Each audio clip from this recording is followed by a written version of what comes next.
ഇതുപോലെ ഇടത്തരം കരിമീനാണ് ഫിഷ് മോളി ഉണ്ടാക്കാനായിട്ട് ഏറ്റവും നല്ലത്. ഇതിൻ്റെ കൂടെ ഹെൽത്തി ആയ ഒരു റാഗി പാലപ്പവും കൂടെ ആകുമ്പോൾ ബ്രേക്ക്ഫാസ്റ്റ് അടിപൊളി. ഹായ്, എല്ലാവർക്കും നമസ്കാരം. എല്ലാവരെയും കുക്കൂത്ത് സോപ്പിയിലേക്ക് സ്വാഗതം ചെയ്യുന്നു.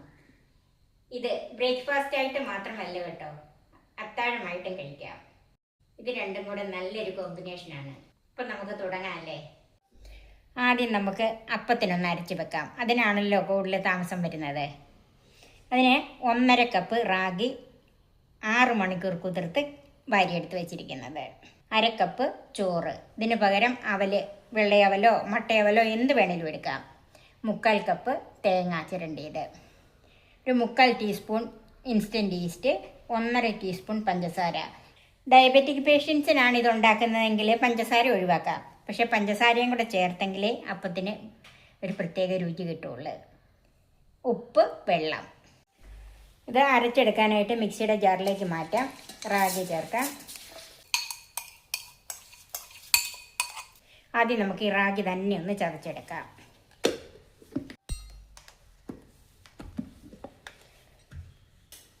ഇനി അതിലേക്ക് ചോറ്, തേങ്ങ,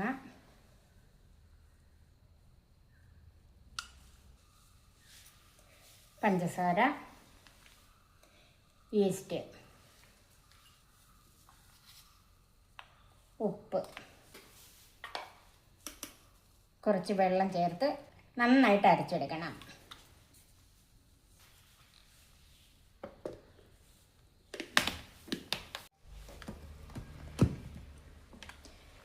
അപ്പോൾ ഇതെല്ലാം കൂടെ കൂടി നന്നായിട്ട് അരച്ചെടുത്തിട്ടുണ്ട്. ഇത് നമുക്ക് ഒരു പാത്രത്തിലേക്ക് മാറ്റാം. അപ്പം നമുക്ക് ഈ വെള്ളം പോരല്ലോ, അല്പം വെള്ളം കൂടെ ജാറിലേക്ക് ഒഴിച്ച് ഒന്നോടെ ഒന്ന് കറക്കിയെടുക്കാം. ആ വെള്ളം കൂടെ ഇതിൻ്റെ കൂടെ ചേർക്കാം. നന്നായിട്ടൊന്ന് മിക്സ് ചെയ്യാം.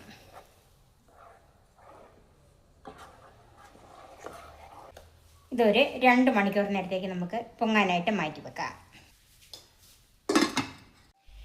ഇതിന് 4 കരിമീനാണ് എടുത്തിരിക്കുന്നത്. ഇതൊന്ന് മാരിനേറ്റ് ചെയ്യാൻ വേണ്ടിയിട്ട് ഒന്ന് വരഞ്ഞും വെച്ചിട്ടുണ്ട്. 3 സവാള, ഒരു മീഡിയം കഷ്ണം ഇഞ്ചി, 6-7 വെളുത്തുള്ളി അല്ലി, ഇത് ചെറുതാണ് കേട്ടോ, 5 പച്ചമുളക്, 2 തക്കാളിപ്പഴം.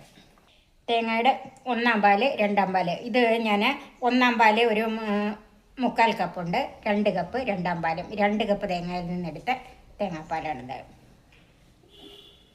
1/4 ടീസ്പൂൺ ഉലുവാപ്പൊടി, 1 ടീസ്പൂൺ കുരുമുളക് പൊടി, 1.5 ടീസ്പൂൺ കാശ്മീരി മുളക് പൊടി, 1/2 ടീസ്പൂൺ മഞ്ഞൾപ്പൊടി, ഒരു ചെറുനാരങ്ങ, ഒരു ചെറിയ കഷ്ണം പട്ട, 2 ഏലക്ക, 3 ഗ്രാമ്പു, 1 പിടി കശുവണ്ടി, കറിവേപ്പില, ഉപ്പ്, വെളിച്ചെണ്ണ.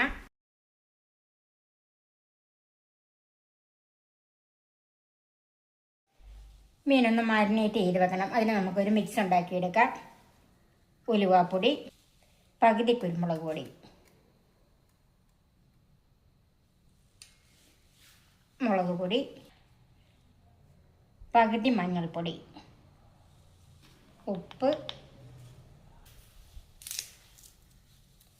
കുറച്ച് കറിവേപ്പില ഇങ്ങനെ ഞുറുക്കിയിടണം, നാരങ്ങാനീര്,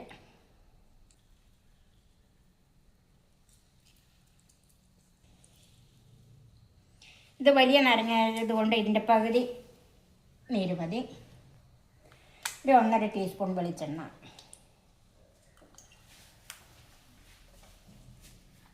എല്ലാം കൂടി ഒന്ന് മിക്സ് ചെയ്യാം. മാരിനേറ്റ് ചെയ്യാൻ ഒത്തിരി മസാലയൊന്നും വേണ്ട.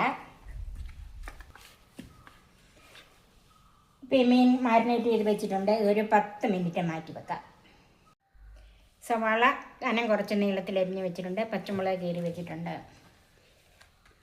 തക്കാളിപ്പഴം വട്ടത്തിലും അരിഞ്ഞ് വെച്ചിട്ടുണ്ട്. കുറച്ച് നീളത്തിൽ അരിഞ്ഞ് വെച്ച് വെളുത്തുള്ളിയും ഇഞ്ചിയും അരിഞ്ഞ് വെച്ചിട്ടുണ്ട്. മീൻ മാരിനേറ്റ് ചെയ്ത് വെച്ചിട്ട് 10 മിനിറ്റ് കഴിഞ്ഞ് ഇനി നമുക്കൊന്ന് വറുത്തെടുക്കണം. ചൂടായ പാനിലേക്ക് വെളിച്ചെണ്ണ ഒഴിക്കാം. വെളിച്ചെണ്ണ ചൂടായി അതിലേക്ക് മീൻ വെച്ച് കൊടുക്കുക.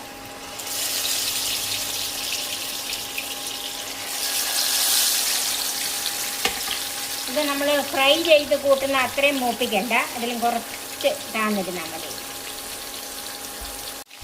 ഇനി നമുക്കിതൊന്ന് മറിച്ചിടാം. മറിച്ചും തിരിച്ചിട്ട് ഒന്ന് മൂപ്പിച്ചെടുക്കണം.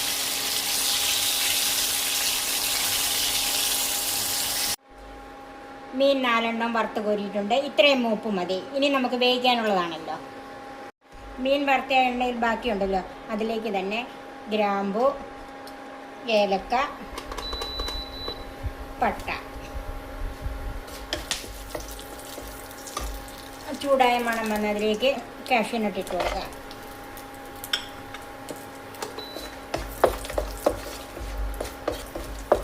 കാഷ്യൂനട്ട് ഒന്ന് കളറ് മാറിയിട്ടുണ്ട്. അതിലേക്ക് ഇഞ്ചി അരിഞ്ഞതും വെളുത്തുള്ളി അരിഞ്ഞതും കൂടെ ചേർക്കാം.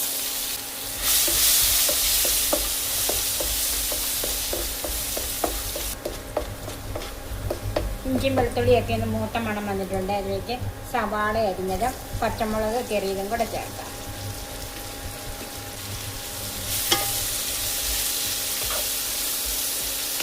ഇത് ഒത്തിരി മൂത്ത് പോകണ്ട, എന്നാലും ഈ പച്ചമണമൊക്കെ ഒന്ന് മാറി സവാള ഒന്ന് വഴന്ന് വരണം. കുറച്ച് കറിവേപ്പിലയും ചേർക്കാം. സവാള ഏകദേശം മൂത്തിട്ടുണ്ട്. അതിലേക്ക് ബാക്കി വെച്ചിരിക്കുന്ന മഞ്ഞൾപ്പൊടി ചേർക്കാം. മഞ്ഞൾപ്പൊടി ഒന്ന് മൊരിയണം. ഇപ്പം സവാള ആവശ്യത്തിന് മൂത്തിട്ടുണ്ട്. മഞ്ഞൾപ്പൊടിയൊക്കെ ഒന്ന് മൊരിഞ്ഞ് വന്നിട്ടുണ്ട്. ഇതിലേക്ക് 2-ാം പാല് ചേർക്കാം.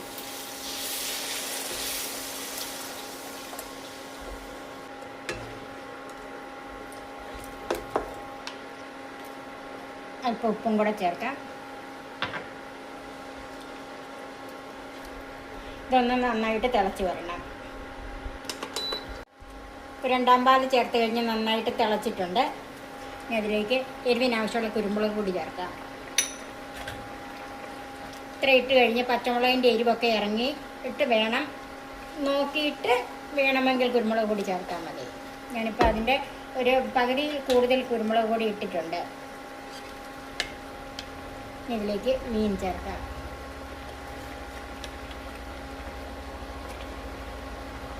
നന്നായിട്ട് തിളച്ച് മീൻ ഒരു 3/4 വേവല്ലേ ആയിട്ടുള്ളൂ, ബാക്കി വേവും വേണം. ഇതിലേക്ക് തക്കാളിപ്പഴം ചേർക്കാം.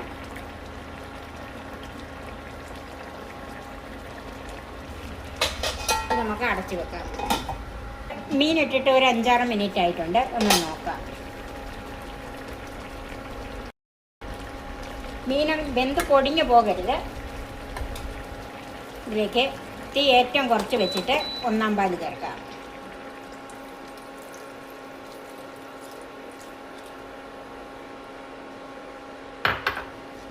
ഇനി ഇത് കൂടുതൽ തിളക്കരുത്, ഒന്ന് ചുറ്റിച്ചു കൊടുക്കാം.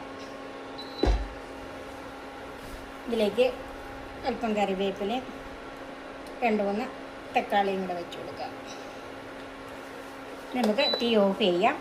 നമ്മുടെ ഫിഷ് മോള് റെഡിയായി. ഇനി നമുക്കിത് 10 മിനിറ്റെങ്കിലും അടച്ചു വെക്കണം. നമ്മുടെ പാലപ്പത്തിൻ്റെ മാവ് 2 മണിക്കൂർ മാറ്റി വെച്ചിരുന്നതാണ്. നമുക്കൊന്ന് നോക്കാം. നന്നായിട്ട് തിപ്പൊങ്ങി വന്നിട്ടുണ്ട്, കണ്ടോ? ഇതൊന്ന് ചെറുതായിട്ടൊന്ന് ഇളക്കിയിട്ട് ഇതിൻ്റെ ഉപ്പൊന്ന് നോക്കണം.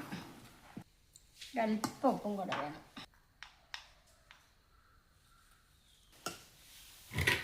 ഇനി ഇത് അല്പം കൂടെ ഒന്ന് ലൂസാക്കണം. നന്നായിട്ടൊന്ന് മിക്സ് ചെയ്യാം.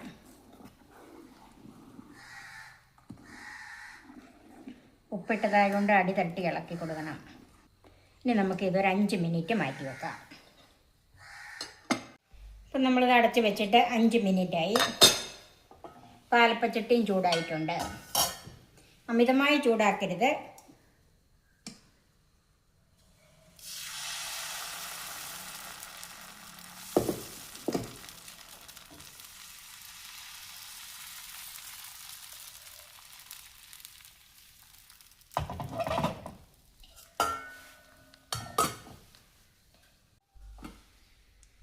പാലപ്പം വെന്തിട്ടുണ്ട്.